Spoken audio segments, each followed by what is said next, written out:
Ahoj lidi, vítejte u dnešního videjka. Dneska tady máme krátké video, co vyjde, kdy vyjde nový zombici. Ano lidi, já mám jenom film, to je čínský, já sleduju čínský filmy. Jmenuje se to Všichni jsme mrtví.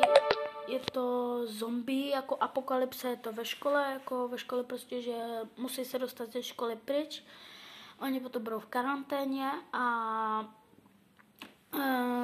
je to prostě Boba Seria a teď si řekneme, kdy vyjde.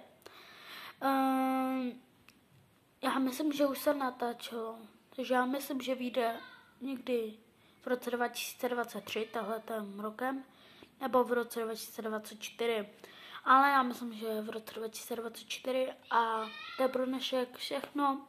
Nezapomeňte dát like, odběr a do komentářů napište, jaký chcete další krátké video. Čau.